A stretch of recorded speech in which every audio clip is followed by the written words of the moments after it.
Hey guys, my name's Corey. This is my first time making a YouTube video. I have been watching YouTube for like the last year, watching people build different cars, getting different ideas. So I bought a 1923, it was a Dodge sedan. It was a good running, driving car, and I took the car off the frame and got a motor for it. I had to buy a whole truck to get the motor that I wanted. And once I got everything out of the truck for the donor, it was a 2009 Dodge 2500 diesel. I found out the hard way that the electronics on the transmission were not going to work for me. So I had to get rid of that transmission. I had to get a transmission out of a 2006 Dodge truck from a guy named Brandon Wood who works for Tier 1 Transmissions. The transmission that he got me was out of his race car, which is a full manual valve body with a trans lock on it. So it's actually like a racing transmission, which would be kind of cool. I'll flip the phone around here so that way hopefully you can kind of see if I can. Anyways, so this is the car right here. Excuse my mess. It's kind of on hold right now, just because I got another project that I'm working on. I bought this car just because how complete it was. It wasn't rusty. The plan is to put those tires on it. You can see the rears. The rears are 35 by 1550 by 20s, and then the wheels are 20 by 11 wide. And then the fronts, I'm going to switch the tires out. Initially, I wanted to go with smaller tires in the front. The plan is now I'm going to do either a 33 or 35 in the front. And then let's turn this around. This is the motor right here, the 2009 6.7 Cummins. I went this route only because a lot of people go with 12 valves because of the simplicity of it, which I kind of wish I would have. But when it comes to the cost of a 12 valve,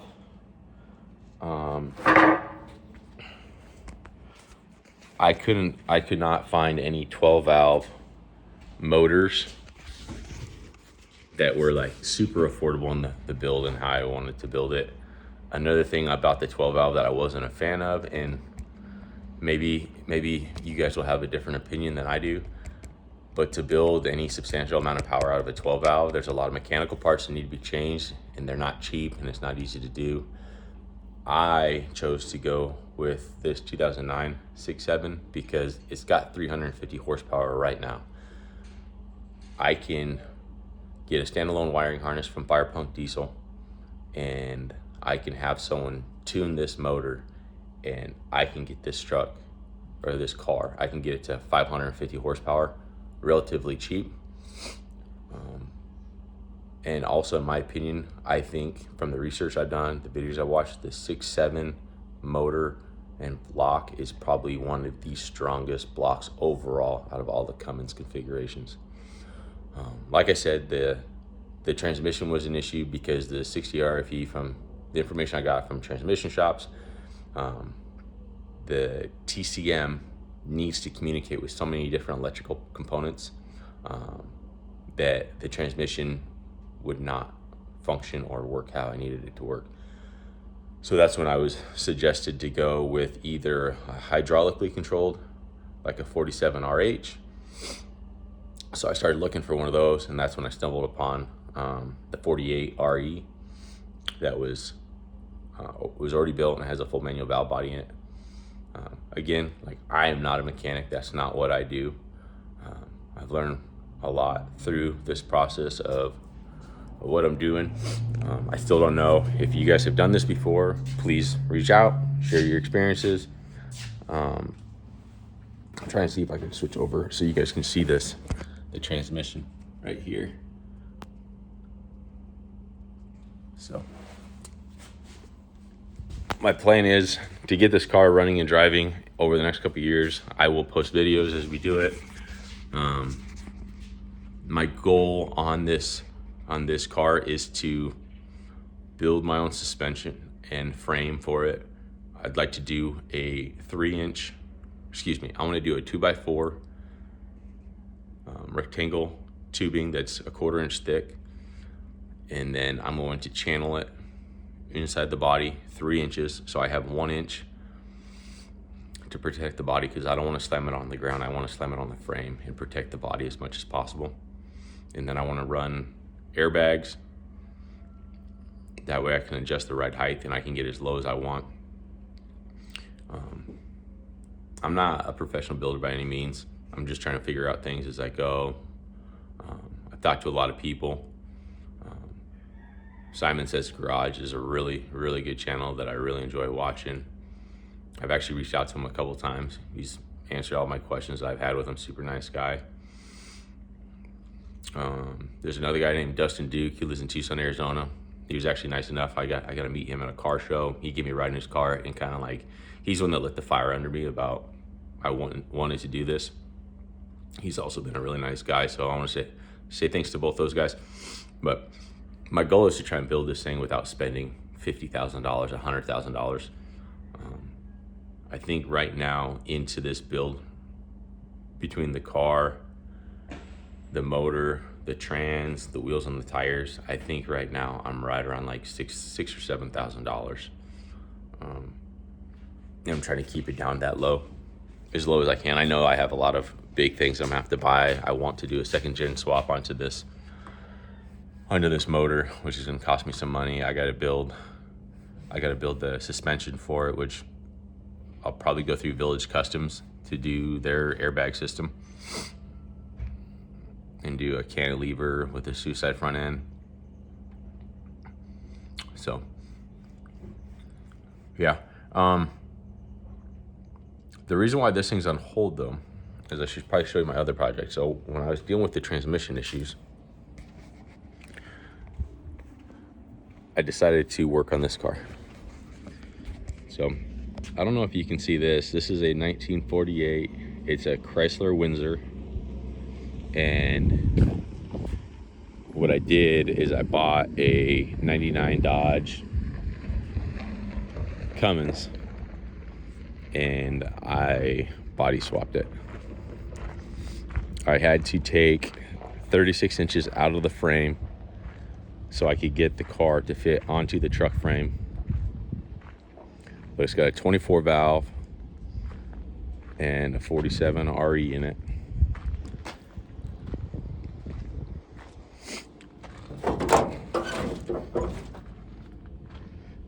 It's a pretty cool old car. I got wiring for it. I got to do pedals.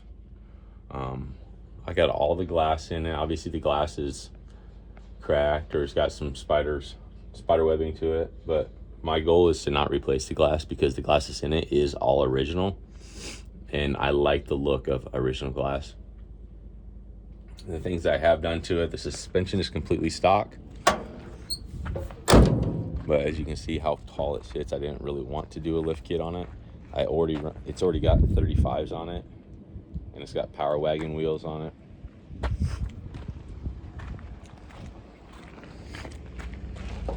I still need to figure out the steering, how I'm gonna get that inside.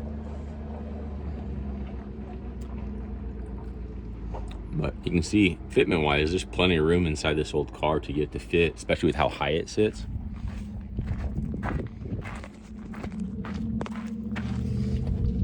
And then I need to reroute the exhaust.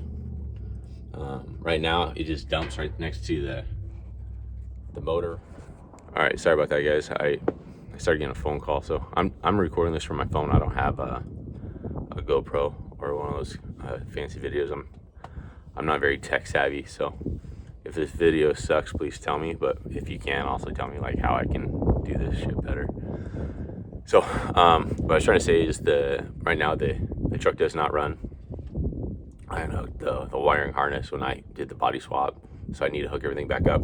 But the exhaust right now, it just kind of like dumps right there by the transfer case. I got this exhaust stack off of a semi because I wanted to have like a side pipe style exhaust. I thought that would look cool on this old car, so it's a 5-inch semi stack. that I had to fabricate to get it to fit onto the side. Obviously, it doesn't look finished now because the car is nowhere even close to being finished. Let me get this open. All right, guys, so I just got the, you can see the hood is just held up by this plumbing or painter stick. But this is the 12 valve I got. Wires and shit's everywhere, but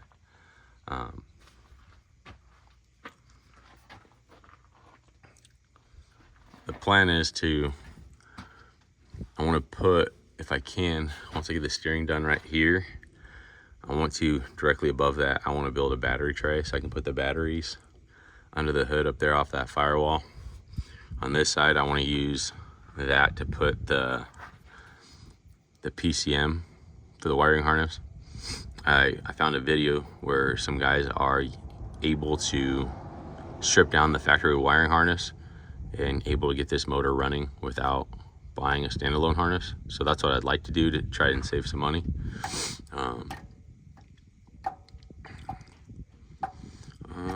Let me show you how the car looks again a little bit further away so I can show you some other things. I still need to get the grille on it and the front bumper, rear bumpers on it, and I'll show you here in just a second.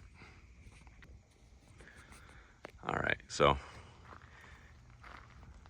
I like to look at this car because to me, when you look right here, it looks like an old International, like semi truck. So I put tow mirrors on it, put running lights on it. I wanted a car though, because I wanted to be able to have a car that I can take my kids to car shows. So my plan is, once I get this thing running and this thing's somewhat complete and drivable, this thing is going to be what I'm going to tow the rat rod, the other Dodge.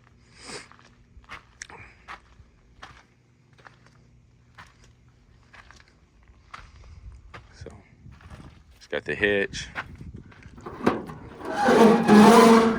This is the wiring harness out of the 2009, and then just some miscellaneous trim pieces. I still got to finish out what I want to do right here. This hole right here that you see, that's where the factory spare tire went. So when I put a fuel tank in this, I'm gonna have to get a fuel tank built. My plan is to have a fuel tank under the trunk between the frame rails, and when I get that in, I'm gonna resheet the bottom of this trunk, the whole thing. So I'll probably end up cutting out more and building some kind of a subframe. That way I can mount that sheet metal too. That way it looks a little bit cleaner. So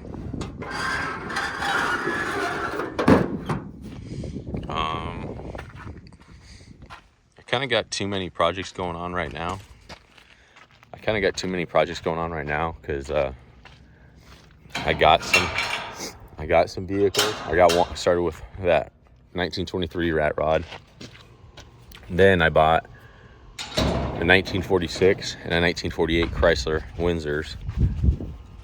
Then I bought the donor trucks. One was a 99 Dodge 2500, and then the other one's a 2009 Dodge 2500. And then I found this old truck, which is going to be a project in the years to come, but this is 1963. It's a Dodge D400. It was a motorhome.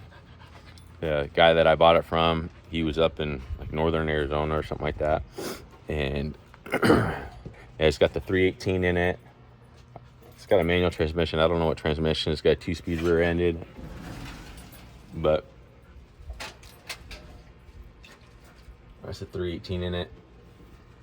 I live out in the desert, so it's super fucking dusty. Everything out here is really, really dirty. But yeah, I love the look of this body. So once I get the hang of everything, building stuff, this truck is going to be relatively stock. I'm not going to paint it. I'm going to keep it the same patina, but I'd like to take this truck and I'd like to put it on a second gen frame, a 4-wheel drive dually frame. That way I'll have a standard cab with a flatbed. I don't know if I want to do exhaust stacks or not yet. This thing is way, way, way down on the list of priorities right now. I just bought it just because I thought it was really cool. But inside, relatively clean dash. The roof is good. Because it was an RV, it had a pass-through. It didn't have the glass on the back. So funny thing is, I'll shut this door. So if you look right here, this is the propane that it had because it was an RV. Here is the shower. Still needs to be ripped off. There's the black tank and the gray tank. And then all this is just scrap.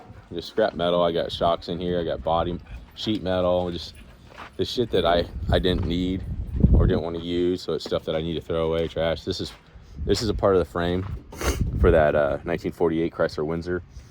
The frame was not straight all the way across, so I couldn't take 3 feet straight. So I had to go in and I had to take 2 18-inch sections out of the frame. That way I could get the 36 inches in total that I needed. And so when I did that, I obviously had to bevel, make sure it's completely level. I tacked it. Once I knew it was perfect, I welded it. After I welded, I went back, ground down my weld's flat. I put a fish plate on there. My fish plate, just because I'm trying to be as cost effective as I can. So I actually had some 5/16 plate steel. So I fish plated all my frame cuts with 5/16 plate steel. So that's all done. Since we're doing kind of a show and tell, that's the rear end that I'm going to use in the 1923 Dodge Rat Rod. That's the front end I'm going to use. This is out of a 1963 Dodge D200. So that I'll put on the front of that Rat Rod. I need to do a disc brake conversions. There's a guy named the Ram Man or something like that. He's out in Louisiana or Tennessee or something like that. Super nice guy. I've called him a couple times. He makes a disc brake conversion kit for that. This is the rear end that was out of that same truck. Originally that was going to be the rear end in the Rat Rod. That's out of the same truck that the front axle is out of, a 63 Dodge D200. The problem is that axle is a little bit narrower than what I want, and I don't want to have to pay for a disc brake conversion. So instead of converting that to disc brakes, this is the rear end that came out of that 2009 that I got the motor out of. So it's already got disc brakes, and that's going to work for me how I need it to work. The interior for that Chrysler, it's all right here. So I've never done interior. If you know how to do interior and you want to share how I can do this on the cheap, where I can go to Walmart and buy material and I can do this myself, I would love to hear how to do it, because I really don't want to spend thousands of dollars on interior for that car. I'm trying to get the 1948 Chrysler, which my kids call it Black Betty. That is my Mad Max car. My goal with that car is to make that car as affordable as possible. So when I take it to car shows and people ask how much did that thing cost, I want to tell them and be honest with them and tell them, like, hey, this thing cost me $4,000 or $5,000. Because right now, that car, I think right now I'm only into it for, I think, $1,200. Because I bought the car, I sold the motor and the trans that were in it for what I paid for the car. The truck that I used for the donor for the powertrain and the frame on it, I parted that whole truck out and I basically got my money back out of the truck. I kind of scored a good deal on the truck because it was the truck was stolen and then recovered later. There was no damage to it, but because it was stolen, recovered later, the insurance already paid out, so they gave it a salvage title. I didn't care that it was a salvage title because I wasn't going to title it as a 99. I was titling it as a 1948 Chrysler. So I was able to get the truck relatively cheap, and all the parts on it that I wanted were good. The body was good, so I was able to get a good amount of money in parts on the second gen. It was one of the very few second gens that had a dash that wasn't cracked, which was nice. So I was able to sell that. Sold the seats, the bed, tailgate, everything. So, yeah, I'm gonna go ahead and end this here. As I work on this, I'm gonna try and see if I can post some videos so you guys can kind of watch and see my trials and tribulations and my struggles. And if you have any advice or insight, like, I'd be more than happy to hear it. I am located in Arizona, so right now it's July of 2026. It's been around 110 degrees. I don't have a shop, I don't have a lift, so everything that you see that I've done has literally been me climbing on the concrete, on the ground, or even in the dirt. So you can kind of see here, like that body swap on that car, because I wanted it as level as possible. I did everything right here on my driveway. So I don't, like I said, I don't have a car lift, so I had to use my tractor. I built this gantry, so like, if I've been able to do this so far, I think any of you watching can do it, and probably do just as well, because a lot of people have shops that have lifts. I don't have any of that. Even my tools, like my toolbox is relatively small. So, all right, guys. Well, thanks again for watching. I appreciate it. I hope you guys have a good day, and I will I'll post more as I get along with either these, the car or the lifted car. And I hope you guys have a good day. Bye.